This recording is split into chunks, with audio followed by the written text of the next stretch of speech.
Hello and welcome to the AI show brought to you by Lenovo. I'm your host, Emily Barrett, and I'm thrilled to be your guide into the fascinating world of artificial intelligence. In each episode, we'll deep dive into the AI universe, exploring the latest innovations, the people behind them, and how these technologies are shaping our future. In this episode, I'll be joined by Matt, who I'll be discussing AI in marketing with. So let's begin as we take you on our journey through the world of AI. Hi, Matt. Hello, Emily. Thank you very much for joining us today. Thank you for having me. So generally, by now, if you've seen more than one, you'll know. I start by asking people just to do a little bit of an introduction to themselves, a little bit of background, just so that we know who you are and where you come from. I'm Matt Ribeiro, Exec Strategy Director for Iris, which is a through-the-line marketing communications agency based here in London, but with offices around the world. And we do everything from big above-the-line TV campaigns through to kind of website, digital, lots of social, as you can imagine. And I run a bit of Iris that looks after what we call consulting, so much more looking at our clients' growth and innovation agendas and trying to help them find ways to grow and to innovate. And unsurprisingly, AI is something that comes up quite a lot in those conversations, both in terms of how can I make new money, but also how can I create efficiencies. Yeah, it is. It's one of those things that everybody wants to talk about at the moment, especially when you're looking at innovation and new things, or as you say, efficiencies that people can do. Everybody goes, right, what can I use AI for? How can I use this? I've heard about this wonderful technology called AI. What can I do? And I think you'll probably feel the same way as me, that it's a very broad church. Yeah, just a bit. And I guess, in terms of the way that there's sort of two, I guess, kind of core ways that we tend to think about it. There's kind of, from a consulting point of view, there's both the sort of how do I apply AI to my marketing operations? So I'm a CMO and I'm worrying about the fact that I've probably got more channels than ever to operate in terms of communicating to customers or to an audience, as well as multiple teams in multiple geographies, and how do I create efficiencies through all of that? But also then how do I potentially, if I have a product that uses AI, how do I communicate the benefits of that? Or indeed, how do I create new products or new services that make use of AI? And then trying to work out how much of that do I actually communicate to the customer or the user or the consumer of that, because consumers are still sort of getting to grips with what on earth AI is in the first place. So trying to even have a conversation about, oh, this is AI, it's kind of, okay, that's exciting, but what does it mean? Yeah, I think that's a really key point here, is understanding how much you want to tell people that you are using AI. And obviously we've seen the EU AI Act come out, which has stated that, if you're creating content using generative AI, you've got to state that the content has been created by generative AI. So in some ways you have to show people when you're using it, if you're using it for that purpose. But there are many other types of AI out there that you don't necessarily have to state when you're using them. No. And sometimes it can create more concern and unnecessary worry for people than it does create benefit. So that must be quite a hard balance for people to strike in terms of how they communicate to their clients around what they're doing with AI. Yeah, absolutely. There's definitely a thing of how much AI you use in making the sausage versus the sausage that ends up as your sort of advertising communications, to use a slightly weird meat-based analogy, is really crucial, because I think sort of in terms of back office and sort of using AI to help generate ideas or scamp visuals and all of that kind of stuff, that's kind of fine because it sits below the waterline and you can do as much of that as you like, provided you're not pumping loads of your clients' proprietary data into the AI tools in order to get back imagery or words or whatever it may be. But in terms of what finally goes out into the public domain, then there's you need to make sure you're really buttoned up on that and making sure that you're following the regulation as much as you possibly can, and being really clear with that. And also, ultimately it comes down to how you structure your contract with. We structure our contracts with our clients. I've seen some contracts where it says AI is not to be used at all in any part of the process or the final product, whereas others will say yes, but we need to make sure we own the rights for it and all that. And a lot of these tools, they're so new, there's not really a a sort of a set of sort of laws governing that stuff and ownership. So it's still not Wild West, but it's certainly early days, and so everyone's trying to feel their way. So anyone who sounds too confident when they're talking about that stuff, I'm always a little bit wary of.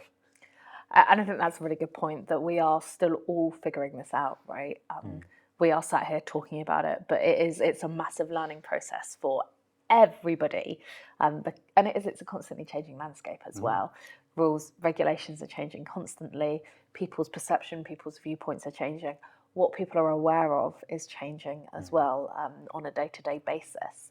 And you mentioned there about not pumping people's proprietary data into AI tools, and I think that's one of those things. I talk about this a lot because as we stand today, the general public do not have an understanding of what happens when you put data into an open source tool, and how that might be damaging if you put private, confidential, corporate data into that tool. So do you want to talk a little bit about why you'd advise against that? Well, for the obvious reason, do you don't want to get sued or in trouble, either with your client or with the regulator? I mean, that's kind of the obvious one, and it's also that thing of, don't trust anything where you can't see where it keeps its brain, which I think is a good thing to generally be sort of kept in mind when you're thinking about these things. But yeah, I mean that's our advice, both sort of internally with our teams as well as how we communicate with our clients, as we're always thinking about that and making sure we reassure. To be honest, it's no different really to the way that people sort of tread around things like GDPR. Really, it's the same sort of thing of going, just caution's probably the best thing to do, and sort of communicating early and clearly, and then I think generally that tends to avoid most of the bigger gaffes. Yeah, and it's all about that communication, making sure that people understand what it is they're doing, making sure that people understand what happens with their data. And your data is key to this, right? It is making sure that is kept safe, because it is what, for you, especially if you're talking about corporate brands, that's their magic, right? Yeah, absolutely. And I mean, I guess ultimately from our point of view, though, our main focus is less about worrying so much about their data and more about we're paid ultimately for creativity, either in terms of creative thinking and sort of on the strategic side, which is more kind of what I lead, versus sort of conceptual creative, where we've got sort of art directors, copywriters, all of that kind of stuff. And really, it's also making sure that they're freed up to use the tools as much as they want to be able to enhance or improve the ideas that they have. And I think that's something that generally across the industry people are sort of wrestling with, is where does this sit within our workflows, and how much does it remove the need for the human input versus not? And I am often, the analogy I use is I was reading an interview a few years ago with John Swartzwelder, who was one of the original writers on The Simpsons. I think he wrote the most episodes of The Simpsons of any one writer. And he's quite reclusive. And so he gave this interview and they said, well, how do you write? What's your process? And he said, well, I don't like writing, but I love editing. So what I tend to do is I'll sit and I'll force myself over a few hours to write a whole episode out longhand, and then I stick it in a drawer and walk away and come back to it in like a couple of weeks. And then I'm editing, and I love editing. Editing's really easy. And I think that's ultimately what we're seeing a lot of marketers and marketing agencies and creative people more generally using AI for, generative AI certainly, is that it sort of gets over that sort of vertigo of having a blank page and gives you something to work from, to go, okay, well, that's like the mediocre version of what the thing could be. How do I then 10x it and make it good enough to put out there and put my name to and be happy with? Because I think that's the thing, right, is that AI is really good at sort of the mean, median, or modal version of a thing. It's good at sort of modeling a sort of the midpoint of a heuristic and going, well, that's kind of roughly how people tend to do that thing. And that's fine, but it never gets you, it gets you to okay, but it never gets you to good or great. And ultimately, from our point of view, we always want to get our clients work that's great or as best in class as it can be. And so I don't think those sort of that long tail either side is where great creativity, you can't get it from the midpoint, you have to get it from those edges. And that's where, everyone's trying to work out, okay, yes, we can probably have AI as part of the workflow, but what does it replace versus what does it augment or enhance? And that's, I think, what all marketers are trying to work out at the moment. And I think that's what everybody outside the industry is watching, the marketing industry, to try and watch you figure this out. Because it's one of those, it's that question around creative output especially, that is, obviously with all the press and the Hollywood strikes and everything, it has been fairly high profile in terms of what AI can do creatively. So I think it's really nice to have a bit more of a grounded conversation about it rather than going, oh, in 5 years' time, nobody who does anything creative is going to have a job anymore because everyone's going to be replaced by AI. Well, yeah, I mean, I would just say, look at the advent of the spreadsheet in Excel or VisiCalc back in the sort of late 80s and 90s. It didn't get rid of accountants. It made everyone an accountant, and it made more people sort of doing accountancy, and that you could do more things with it. And it became this huge industry that it wasn't sort of prior to that. And I think it's the same with AI, is it enables or sort of augments or supports creativity. That means that more people can be creative or can communicate or create content, which is a bit of a funny word, but do that kind of stuff. And I think there's also that thing of technologies tend to support each other as they develop. If you think about the fact that marketing 20, 25 years ago, really you had a handful of channels that we could have all counted, and we'd get the same list, and it'd be like the same 5 or 10 things. You'd be like, okay, it was TV and it's radio and it's print and there's outdoor and there's maybe a couple of other things, but broadly that's it. And then the internet came along and kind of went, well, actually no, there's now 1 million channels, and actually, well, what's your strategy on TikTok, and what's your strategy on X or on Facebook or on Instagram or on insert new social media channel du jour. So you've got this thing where actually, as sort of CMOs and brand heads are looking at the fact that, oh, hang on, I've got infinitely more channels than I ever had to communicate before, and I kind of need to be in all these channels because different segments of my customer base are in these. How do I service all of those, given that my budgets haven't magically increased tenfold to go along with this? My budgets, if anything, have probably shrunk a little bit. We talk at Iris about sort of a cost of media crisis and the fact that actually, you've got less money and more channels than ever before. So you could argue that, well, actually, having AI is probably a help there because it creates an efficiency that means that you can reversion content into multiple channels, or that you can create original content for all of those channels that's native, and do it at a speed and an efficiency that makes sense economically. But obviously, that needs to come from a place of having a really good sort of commercial and creative strategy backing that, and that's where I think the likes of Iris and many other marketing agencies will continue to play. The production side of things will shift a lot, but those initial sort of ideas and thoughts that go into all of that production will still be important. Yeah, and I what you've just said there makes complete sense in terms of how the landscape probably will shift in the near term, right? And especially when you talk about how we can use AI to make efficiencies within marketing. Because, as you say, I don't think I've ever spoken to anybody who said, yep, my budget's increased. That would be nice though, wouldn't it? It would be really lovely, wouldn't it? So if you're watching this and your budget's increased, please reach out. But everyone is in a shrink mode at the moment. Everybody's budgets are being pinched. So I think that is where AI can be super helpful, is in creating those efficiencies and creating that first draft, right? Yeah, absolutely. And I guess for me the question though becomes, how does that trickle through? Yes, you can create an efficiency in a workflow. How does that trickle through to like a P&L and actually showing that? I can't remember the name of the economist, but there was they said of the sort of late 80s and early 90s and the first wave of sort of general computing, where they said that the computer age appeared in everything other than productivity statistics, because humans generally are pretty good at sort of being unproductive in many ways, because you can give people new technologies that create a new force multiplication, but actually, does that necessarily mean that everything becomes more efficient? Well, no, it just means that we do slightly different things and we do it in different ways, and we find new things that we wouldn't have otherwise done that we now have time to do and create or do or spend time on. So yes, efficiency, but it's kind of how do you track that through to a bottom line? Because I think a lot of the large marketing agency networks are kind of, for very sensible and obvious reasons, going out on shareholder day saying, oh yes, we've invested X millions of dollars in new sort of AI capabilities, but what does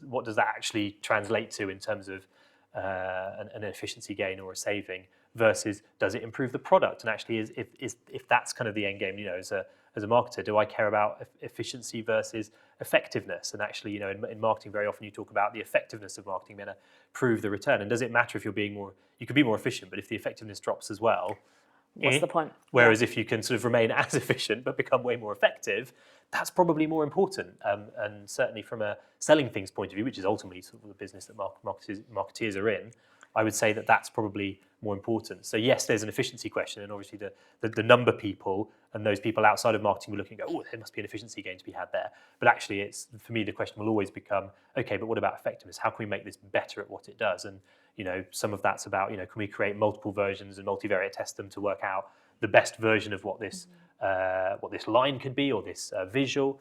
But that's got to be the goal. If you just focus on efficiency, then you'll never. It's always sort of a losing cycle as opposed to a winning cycle. That's a different way of looking at things to other industries as well. Like a lot of people I speak to are efficiency, efficiency, efficiency. But it is a really good point. You need to think about the impact that's having on your end product and whether your end product continues to work or whether it works better. Because you can generate efficiencies all you want, but if at the end of the day it's at the expense of your product, that's probably not a great business strategy. And you might go so far as to say.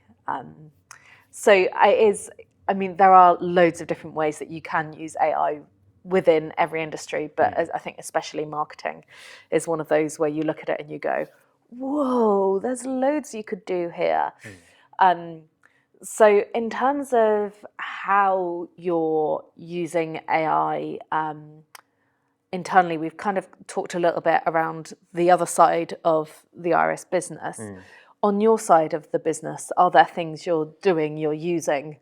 I think generally everyone, it's one of those funny things where you sort of look at the statistics and, when you read it, you sort of assume that everyone's using AI and sort of things like ChatGPT or Midjourney or whatever it is sort of all day, every day. But it's not, the one thing I've noticed about AI is it's a very individualist technology. Most enterprise software is very much about collectivism, and that's sort of where it's always struggled, in that you're trying to sell in Salesforce or Oracle or some other SaaS thing, and you're trying to convince as many people within the organization as possible that they all have to adopt this thing, and there's a workflow that you all have to follow, and you're pushing water up a hill, trying to convince people who have done their job for 10, 20, whatever it is, years, and saying, the way you've always done it isn't the way you're now going to do it, because we've got this new piece of software that you have to use that's going to make you do things in a slightly different way. And then there's lots of grumbling, and sometimes people adopt it to a great enough extent that you go, okay, great, well, enough people are using it. We're starting to be more efficient, we're being more effective, and that's good.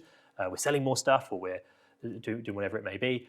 Versus something like AI is very individualistic. There's not one sort of workflow or use case for it. And I think, interestingly, as a result, it's sort of a bit more, again, so below the waterline. You don't necessarily see exactly how everyone's using it. Everyone's kind of using it in their own way. And there's also probably, and this is just a hypothesis on my part, there is that thing of how much do I actually want to tell everyone that I'm using AI versus how much is it my brilliant idea versus the robot's brilliant idea.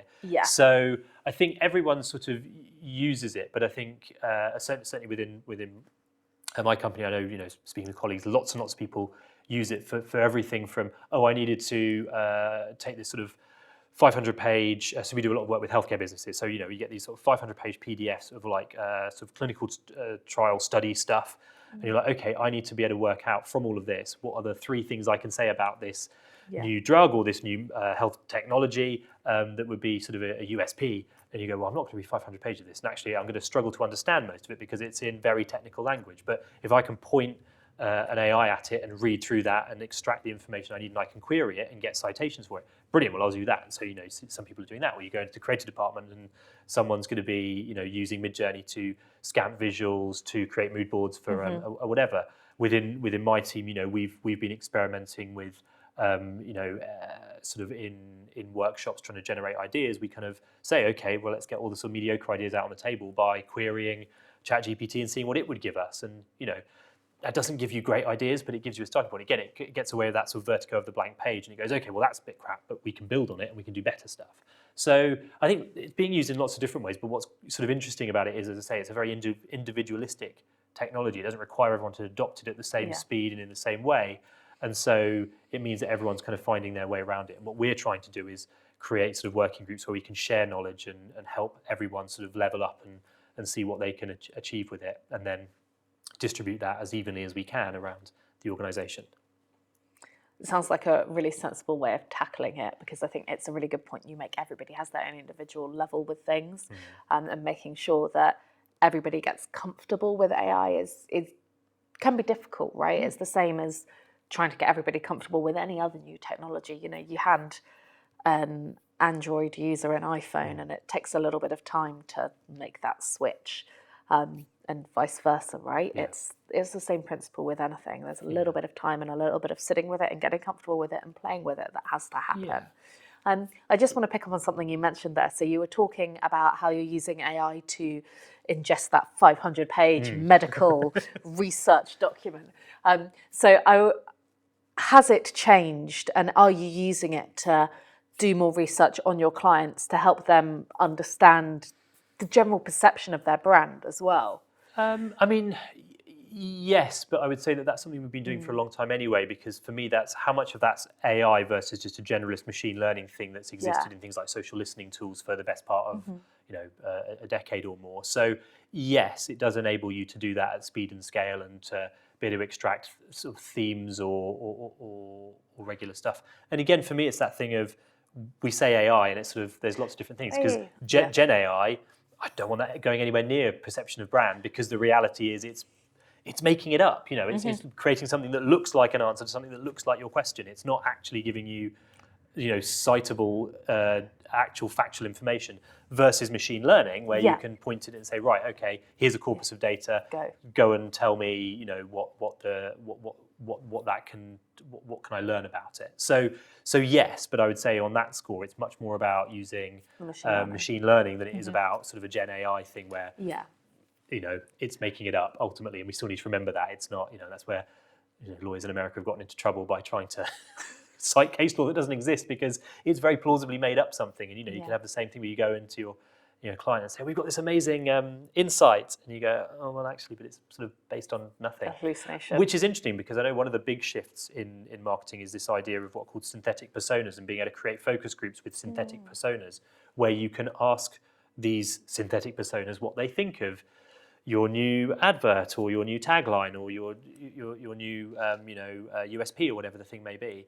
And so far, the results seem to suggest that it's really, really good. It's not something that we've been using at scale. We've been sort of dabbling a toe in it, and the results seem to be pretty plausible. But what's your counterfactual? How do you know versus what would a real human say? And so, and then the question becomes, well, is 75% accurate kind of good enough when it comes to opinion-based stuff? Because that's again where sort of Gen AI is pretty good. Is if there's no right or wrong per se, it's just you can get there's sort of versions of bad and good, then maybe that's enough to kind of make a decision on, especially if you're sort of time and budget poor. And these things will get better over time, but for me it's sort of a question mark. We've played with it a little bit, and you go, well, okay, yeah, it's pretty convincing. Yeah. But the proof ultimately will be in the effectiveness of the insight that you use to then base your decision making on, and whether that bears out in the long term. Yeah, because I guess there might be a different piece of feedback that you would get from a human that generated persona may not give you, that might be more helpful, right? Yeah. Because a persona generally knows why it's like a real person. If you ask me, what did you think of the texture of this product? I generally know why you're asking me that. So I might be more critical of it than I might otherwise be, because it's fairly obvious you're asking for feedback. Whereas a generated persona, are they gonna? Is that context gonna be there? I don't know. I mean, the flip of that would be to say that it's a very unnatural thing to put people in a sort of a room with one-way glass and a tea and a biscuit, and start asking them lots of very, very detailed questions about something that they would otherwise spend almost no time thinking about, versus asking an AI generated persona, where they might actually not have all of that baggage and context skewing the response they would give. So again, who knows? And that's one of the things I think where Gen AI certainly. I mean, I'm going back to 5 years ago when manufacturing businesses were coming out saying, look at this component we've developed that's uses 50% less material and is 50% lighter, but it's just as strong, and it's kind of this weird organic shape, because the AI is kind of made connections that a human brain wouldn't do to get to something that's kind of interesting. So, again, with synthetic personas, there is the argument that, well, actually, it will get you to something that's maybe more truthful or makes a connection that an actual human wouldn't in their brain. Who knows yet? As I say, it's ultimately is what do you do with that insight or that information, and does that ultimately then reflect a reality out there in the world that people respond to? That means that you're able to sell more of your product or whatever it is you're trying to achieve with your marketing. So yeah. I think there's a lot of we'll have to wait and see here, isn't there? Well, absolutely. And I think it's that thing of we're in the moment where first we sort of use the tool to do the thing we've always done, but over time the tool then sort of reshapes how we think about sort of tasks more generally. So we're still very much at the sort of the shallow end of that, and in every industry, and I speak for marketing here, but going, okay, well, this is how we've always done things, so how can we insert it into the way we've always done things, rather than going, well, actually there might be a brand new, completely different way of doing things that as you say, 5 years from now might be the dominant way that we're doing it, and makes a huge and material difference. So we'll have to wait and watch this space. Yeah. Well, thank you very much. It's been a really interesting conversation. I have learnt an awful lot. And thank you all very much for joining us today. We hope you've enjoyed the show. Please do join us for our next episode.